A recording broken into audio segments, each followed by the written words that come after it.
बिस्मिल्लाहिर्रहमानिर्रहीम। अस्सलामुअलैकुम। Travel system YouTube channel में खुश आमदीद। एक बहुत ही मुख्तसर सी वीडियो। इस वीडियो में हम बात करेंगे, अगर आप पाकिस्तान से कनाडा का टूरिस्ट वीज़ा अप्लाई करना चाहते हैं तो आपको ये सर्विस हम प्रोवाइड कर सकते हैं, लेकिन इसका एक प्रोसीजर है। इस वीडियो में मैं आपको समझाना चाहता हूँ। इस वीडियो मैसेज को शुरू से लेकर आखिर तक सुने और इसको समझें। सबसे पहले आप मेरा व्हाट्सएप का नंबर नोट फरमा लें, 0305 405 1144। 0305 405 1144 ये मेरा व्हाट्सएप नंबर है। सुबह 11 बजे से लेके शाम 5 बजे तक आप मैसेज के ज़रिए रब्ता कर सकते हैं। अपना मैसेज लिखें, अपना नाम लिखें और मुझे व्हाट्सएप कर दें। देखें, बहुत से लोग हमसे रब्ता करते हैं जो जाना चाहते हैं कनाडा, लेकिन बात यह है कि सबसे पहले आपको एक अपॉइंटमेंट बुक करवानी होगी हमारे साथ, ताकि मेरी और आपकी टेलीफोन पर बातचीत हो सके। बातचीत होना इसलिए ज़रूरी है क्योंकि हर बंदे की प्रोफाइल डिफरेंट है। कोई बंदा जॉब करता है, कोई बंदा बिजनेसमैन है, कारोबार करता है, कोई बंदा स्टूडेंट है, कोई इलेक्ट्रीशियन है, कोई प्लम्बर है, कोई बाहर के मुल्क में रहता है। हर हर बंदे का प्रोफाइल और उसका स्टेटस डिफरेंट है। तो कौन कौन से डॉक्यूमेंट्स चाहिए ये डिपेंड करता है आपकी प्रोफाइल पे। जब पहले मैं आपसे गुफ्तगू करूँगा, आपसे बातचीत करूँगा, हो सकता है हमारी कम्युनिकेशन 20 मिनट की हो, 25 मिनट की हो, 30 मिनट की हो, तो वो जो पेड अपॉइंटमेंट है, पेड कंसल्टेंसी फ़ोन कॉल पे आप बुक करवाएंगे, उसके चार्जेस 1000 है। वो आप हमें ट्रांसफ़र करेंगे जैज़ कैश में या इजी पैसा में। फिर हमारी और आपकी बातचीत होगी। फिर मैं आपकी प्रोफाइल जो है वो आपकी असेसमेंट होगी, आपके डॉक्यूमेंट्स के हवाले से बातचीत होगी। कौन कौन से पैरामीटर्स हैं आपके पास, जो पैरामीटर्स हैं उसमें चेक करेंगे कौन से डॉक्यूमेंट्स हैं। देखिए, डिफरेंट होते हैं। FRC, MRC, बिज़नेस के document, source of income, chamber of commerce की मेंबरशिप चाहिए, टैक्स रिटर्न चाहिए। ठीक है जी। इसके अलावा आपने ई स्टाम्प कौन कौन से बनवाने हैं, स्टाम्प पेपर पे क्या लिखवाना है, आपके पास कोई ज़मीन है, ज़री ज़मीन है, सकनी ज़मीन है, उसका आपने फ़र्द मलकियत कैसे ट्रांसलेट करवाना है, उसको आपने कैसे नोटरी पब्लिक कराना है, ये सारी चीज़ें होती हैं। फिर हमारी तरफ से अगर आपको सर्विसेज लेनी है तो हम आपको चार्जेस भी बता देंगे कि कनाडा टूरिस्ट वीज़े के लिए हम जो कंसल्टेंसी चार्ज करते हैं उसका क्या प्रोसीजर होगा, कैसे अप्लाई होगा। गवर्नमेंट ऑफ कनाडा की वेबसाइट पे आपका अकाउंट क्रिएट होगा, उसके बाद आपके डॉक्यूमेंट्स अपलोड होंगे। बैंक स्टेटमेंट कितनी होनी चाहिए, कौन कौन से डॉक्यूमेंट्स लगेंगे, जॉब वाले के लिए एम्प्लॉयमेंट लेटर NOC उसका फॉर्मेट क्या होगा, सैलरी स्लिप्स के फॉर्मेट्स क्या होते हैं, कैसे बनवाने हैं आपने। तो ये पूरा प्रोसीजर है। एक दिन में वीज़ा प्रोसेस नहीं होता।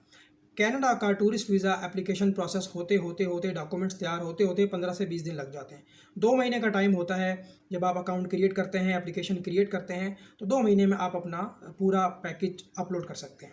सबसे पहले अपॉइंटमेंट बुक की जाएगी। आप हमारे साथ एक अपॉइंटमेंट बुक करेंगे, उसके कंसल्टेंसी चार्जेस पे करेंगे 1000 रुपीज़। ये जो 1000 रुपीज़ हैं, अगर आप हमारी सर्विसेज लेते हैं तो उसमें एडजस्ट कर दिए जाएंगे, उसमें से माइनस कर दिए जाएंगे, क्योंकि गुफ्तगू तो आपकी और मेरी होनी है। अगर आप सर्विस लेते हैं तब भी और नहीं लेते तब भी। देखिए, ना लेने का ये है कि आपको कम से कम एटलीस्ट एक प्रोसीजर पता लग जाएगा, डॉक्यूमेंट्स की तफसील पता लग जाएगी कि ये डॉक्यूमेंट्स चाहिए। हो सकता है कि आपके पास डॉक्यूमेंट्स कम हो तो उसको मज़ीद पूरा कर लें आप। बैंक स्टेटमेंट जो है वो 4 महीने की भी एक्सेप्टेबल होती है, 6 महीने की भी एक्सेप्टेबल होती है। देखा जाता है कि उसमें ट्रांजैक्शंस कितनी हैं। तो ये जो वीडियो मैसेज है उन दोस्तों के लिए है जो पाकिस्तान से कनाडा का टूरिस्ट वीज़ा अप्लाई करना चाहते हैं। वो पहले तो मैं उनकी असेसमेंट करूँगा। हो सकता है कि आपका केस जो है वो रेडी हो सकता है कि अभी आप रेडी ना हो, आपके डॉक्यूमेंट्स की बेस पे आपके डॉक्यूमेंट्स में कुछ कमी हो, बैंक स्टेटमेंट थोड़ी कम हो, उसको बेहतर कर लिया जाए, या कौन कौन से डॉक्यूमेंट्स चाहिए। हर किसी की डिफरेंट प्रोफाइल होती है। ठीक है, तो वो असेसमेंट करवाएं आप। अगर मुझसे नहीं करवाना चाहते तो और किसी कंसल्टेंट से, किसी अच्छे वीज़ा एजेंट से पहले अपनी असेसमेंट करवाएं कि क्या आप एलिजिबल हैं, कि क्या आपका वीज़ा लग जाएगा। देखिए, वीज़ा लगना या ना लगना वो तो एक चले अलग मामला है, क्योंकि वो तो इमिग्रेशन के ऊपर है। लेकिन एक अच्छा कंसल्टेंट आपको बता देगा डॉक्यूमेंट्स को देख के कि आपको अप्लाई करना चाहिए या नहीं करना चाहिए। ठीक है जी। अब मिसाल के तौर पर एक बंदे के पास बैंक स्टेटमेंट ही नहीं है और वो ये सवाल कर रहा है, जी मैं अम्मी की लगा दूं, मैं अबू की लगा दूं, या मैं कंपनी की लगा दूं, तो उसका जो पैटर्न होगा वो डिफरेंट हो जाएगा। फिर आपका जो केस तैयार होगा, जो कवर लेटर बनेगा, वो फिर स्पॉन्सर्ड बेस पे बनेगा। आपको कंपनी स्पॉन्सर कर रही है, आपको माँ बाप स्पॉन्सर कर रहे हैं, उसका एक डिफरेंट पैटर्न होगा, उसका कवर लेटर दूसरे अंदाज में लिखेंगे। अब एक बंदा कहते हैं जी मेरे पास तो टैक्स रिटर्न नहीं है, तो उसका क्या करेंगे। तो फिर एक बंदा कहते हैं जी मेरे अकाउंट में तो 3 लाख रुपए हैं, तो क्या मैं अप्लाई कर सकता हूँ। बिल्कुल भी अप्लाई नहीं कर सकते। आपकी बैंक स्टेटमेंट बड़ी स्ट्रॉन्ग होनी चाहिए। कौन कौन से डॉक्यूमेंट्स हैं, इस चीज़ की असेसमेंट होती है। ऐसे तो हर बंदा आ जाता है जी हमें आप वीज़ा लगवा दें, हमें अप्लाई करवा दें। 100 कैनेडियन डॉलर वीज़ा फ़ीस है, 85 कैनेडियन डॉलर बायोमेट्रिक फ़ीस है। तकरीबन 45-50 हज़ार का ये खर्चा है, जो कि नॉन रिफंडेबल है। ये तो गवर्नमेंट को आपने देना ही देना है। उसके बाद कोई कंसल्टेंट 1 लाख रुपया भी लेते हैं, कुछ कंसल्टेंट 50,000 भी लेते हैं, कुछ कंसल्टेंट 35,000 भी लेते हैं। डिपेंड करता है कि किसका क्या स्टेटस है, क्या प्रोफाइल है। देखिए हमारे केस में अल्हम्दुलिल्लाह मैं खुद एजुकेटेड हूँ, तो जो डॉक्यूमेंटेशन करनी है वो हमने खुद अपने हाथ से करनी है। हमने किसी को आउटसोर्स नहीं करना। जो बड़े बड़े कंसल्टेंट हैं जिन्होंने ऑफिस में रिसेप्शनिस्ट बिठाई हुई हैं या जो भी मैकेनिज्म है, वो उन्होंने खर्चे भी निकालने हैं, उन्होंने रेंट भी निकालना है, उन्होंने सैलरीज भी निकालनी है, तो उनकी जो कंसल्टेंसी फीस है वो ज़्यादा है। हो सकता है कि वो आउटसोर्स करते हों कवर लेटर लिखवाने में या जो भी डॉक्यूमेंटेशन होती है। हमारे केस में ऐसा नहीं है। अगर आप आना चाहते हैं, आएँ, हमारे साथ बैठ जाएँ, अपने साथ बैठ के अपना केस आप वो जो है वो प्रोसेस करवा लें। हम अप्लाई करेंगे, आप देखें। सबसे पहले डॉक्यूमेंट्स तैयार होते हैं, क्लाइंट को चेक करवाए जाते हैं, वेरीफाई करवाए जाते हैं। उसके बाद उसका जीसी की अकाउंट क्रिएट होता है, उसके हैंड ओवर करते हैं। सारे डॉक्यूमेंट्स चेक करवा के उसकी मंजूरी के साथ उसको अपलोड करते हैं। वीज़ा देना या ना देना वो हमारे इख्तियार में नहीं है। हमने सिर्फ जो है वो डॉक्यूमेंटेशन करनी है, cover letter, itinerary, travel plan, airline ticket की रिजर्वेशन, और आपका जो केस है उसमें मैक्सिमम डॉक्यूमेंट्स तैयार करवाने की कोशिश करते हैं। ठीक है जी। आज बहुत सारे लोग जो है वो सिर्फ फ़र्द मलकियत निकलवा के उसको ट्रांसलेट नहीं करवाते।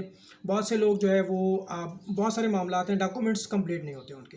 तो डेफिनेटली अच्छा एक चीज़ ध्यान में रखें, बहुत ज़्यादा जो रिफ्यूज़ल्स आती हैं वो सेक्शन 179B क्लॉज की आती हैं।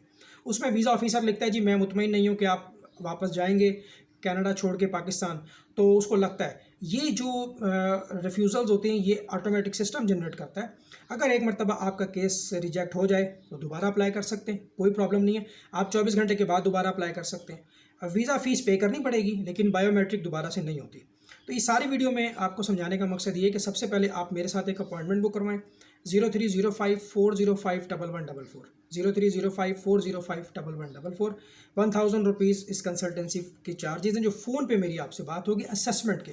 आपकी असेसमेंट की जाएगी। अगर आपका केस समझ में आएगा, गौर व फिक्र के बाद आपको बता देंगे कि सर आपको अप्लाई करना चाहिए, तो जो हमारी कंसल्टेंसी चार्जेज़ हैं वो भी नॉन रिफंडेबल हैं, वो भी हम आपको बता देंगे। उसके बाद फिर आप डॉक्यूमेंट्स तैयार करें, हमें भेजें, हमारे ऑफिस विज़िट करना चाहें, मोस्ट वेलकम, आ जाएँ, ये तमाम चीज़ें होंगी। तो उसके बाद फिर आप जो है वो अप्लाई करें। इसके अलावा अगर आप विज़िट पे जाते हैं और आपको कोई कंपनी, कोई एम्प्लॉयर जॉब ऑफ़र देता है, तो आपका विज़िट वीज़ा वर्क वीज़े में कन्वर्ट हो जाएगा। इस वक्त जो सबसे बड़ा फ्रॉड और स्कैम चल रहा है वो ये है कि आपको कहा जाएगा कि हम आपको LMIA approved labour market impact assessment approved job offer letter देते हैं, 10,000 कैनेडियन डॉलर, 20,000, 30,000 में देते हैं। वो चीज़ें आप उन चक्करों में ना पड़ें। आप कोशिश करें कि विज़िट पे जाएं, और जो रियल एम्प्लॉयर होगा जिसको वाकई बंदों की ज़रूरत है, तो वो आपको बगैर पैसों के भी जॉब ऑफ़र लेटर देगा। तो फरवरी 2025 तक इसको एक्सटेंड कर दिया गया है। उनको बंदों की ज़रूरत है। आप विज़िट पे जाते हैं तो आप अप्लाई कर सकते हैं। फिर आप जब आपको वर्क परमिट मिल जाएगा साल के बाद, फिर आप पीआर के लिए अप्लाई कर सकते हैं। उसके बाद फिर आप जो है कुछ पीरियड और लगा लें तो फिर आपको जो है पासपोर्ट के लिए भी अप्लाई कर सकते हैं। तो ये इन्फॉर्मेशन थी। अपना ख्याल रखें। अल्लाह हाफ़िज़।